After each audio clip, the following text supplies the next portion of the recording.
If we're on a mental health journey that doesn't have at its foundational level an experiential openness to the idea that we are not our thoughts and emotions, those thoughts and emotions tend to be stickier, especially the troubling ones.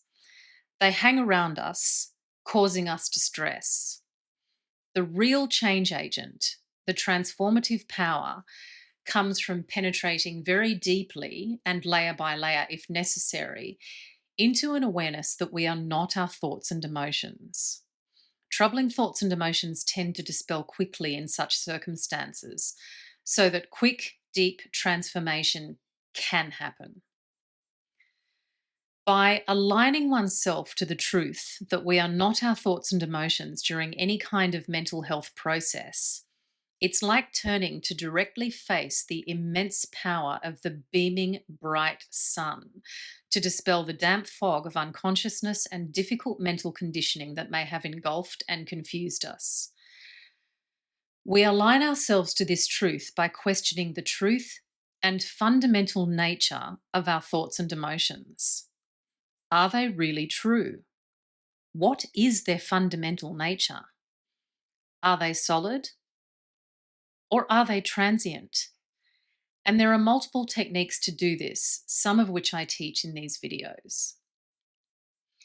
If, however, we hold on to the experience of being our thoughts and emotions, which we do when we put too much stock into them, when we believe them as opposed to questioning their truth, validity, and fundamental nature, when we hold on to our thoughts and emotions, it's like turning our backs to the sun. It's like turning our backs from that immense power to dispel the fog. Hence, we stay immersed in the dampness and resulting conclusion. Because every time we question the truth and nature of our thoughts and emotions, we're pulling out a card from the houses of cards, so to speak, that we've built since childhood. These houses of cards metaphorically represent our rigid and damaging beliefs about ourselves and others. For example, a belief like I am hopeless, or I will never be successful, or a judgmental belief about others that is very likely untrue, and which, if we watch closely, will lead to our own suffering more than that of who we're judging. As we metaphorically pull out the cards that comprise the makeup of these very tenuous houses of cards, which are our false belief systems and all the painful thoughts and emotions they continually churn out in our brains and bodies, the entire belief system falls apart, along with all its painful thoughts and emotions. What's left is the source of our consciousness, which is profoundly peaceful and empowering. And therein lies the power of energetic healing and other Eastern methods like meditation and mindfulness when they're practiced in their purer forms. They get to the root core of our issues. They bring about a realization that troubling thoughts and emotions are fundamentally unreal, untrue, and transient in nature. They are not the pure awareness that lies beneath them, that we are at our most fundamental level. In time, even ingrained belief systems, which are just tightly bundled thoughts and emotions, if you like I'm not good enough, can be entirely rooted out. Another reason why I feel that Eastern-derived techniques are very powerful when practiced properly and in their purer forms is to do with practice. To be clear, practice is the discipline of really being with ourselves and becoming slowly and surely both consciously aware and utterly accepting of every little movement happening inside us, whether it's comfortable or not, as well as questioning the underlying truth or reality of such troubling thoughts, emotions, beliefs, and even physical sensations. In purer Eastern systems, or in systems which just have good teachers, one is taught that without dedicated, consistent, and honest practice to this effect, results are unlikely.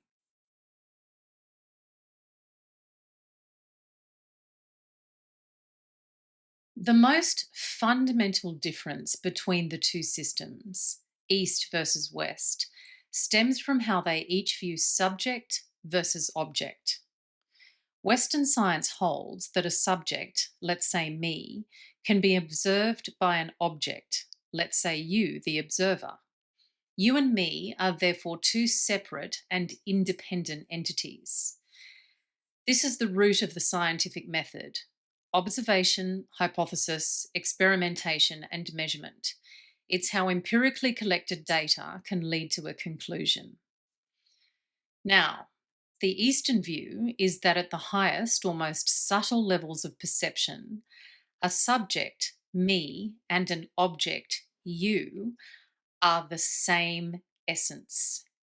Any perception of separation is due to mistaken or illusory perception. As one advances their state of consciousness via deep meditation or by energetically healing their thoughts and emotions, for example, their perception becomes more and more subtle, and the boundaries between me and you, or rather me and everything that is supposedly not me, dissolve to the point of seeing what Eastern practitioners describe as reality and truth, which is that you, me, and everything are comprised of the same fundamental essence and that we're all deeply interconnected. Humans, birds, animals, and even rocks and chairs are comprised of the same fundamental essence. Furthermore, in this state of seeing, there is a union or resolution of opposites. Me and you, love and hate, friend and enemy, all is seen as one, or me. Because there are no more boundaries between what is seen as me and not me, there are no more opposites. Now, this might sound strange, but many thousands of people from different periods of history and completely different cultures, including both the East and the secular West, have reported either temporary or permanent states of such seeing, or expanded or heightened consciousness, or realization. In Eastern systems, great emphasis is put onto direct experiential seeing of this reality via an expanded state of consciousness versus mental hypotheses and theoretical constructs. And this is a very important point. The point being that there is no blind faith here. Eastern systems are not about faith. Rather, they engage in a process of self discovery, a discovery of one's fundamental self or nature. And this process is therefore also, like science, entirely empirical in nature because it's often arrived at by contemplative hard work and ruthless honesty with oneself, as opposed to faith, conceptualization, or magical thinking. Such true seeing, or the experience and realization of reality, is the goal of Eastern systems. They refer to this expanded state of consciousness as enlightenment, which again, they claim exists outside of and mostly beyond the reach of the conventional human mind, hence can't be understood by the mind except as a theory or concept, which they claim is not to experience its true nature or depth at all. Again, true seeing or enlightenment is thoroughly felt and perceived by consciousness beyond the human mind. It's not conceived as a theory by the human mind. At the point of enlightenment, and often as a result of rigorous practice, discipline, and ethical living, mental health issues have been purified from a person's system, and a deep and profound peace beyond the understanding of the conventional mind and the limits of language floods the person. Eastern practitioners attribute this peace to being no longer identified with a smaller version of self. Rather, one sees that they are everything and therefore nothing at the same time. This sounds like an oxymoron, but in fact it makes sense. To realize that you are everything is also to realize that you are nothing in particular at the same time. Realizing that you are at once everything and nothing, and that there are no opposites in fundamental reality, renders the fear of death obsolete, because you would now perceive your consciousness and hence your sense of self to expand well beyond a human body and, in fact, into everything. This renders all fears obsolete, since the fear of death is the root of all other fears.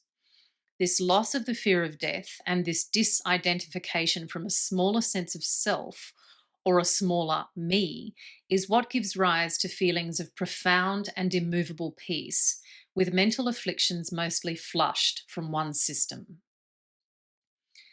And therein lies the power of Eastern techniques when practiced in their purer forms, when we really question what we are at the most fundamental level. But please don't take my word for it. Try energetic healing for yourself. Even if you're not aiming for enlightenment, with dedication, you may still experience profound transformation. And the technique is totally natural, safe, and free.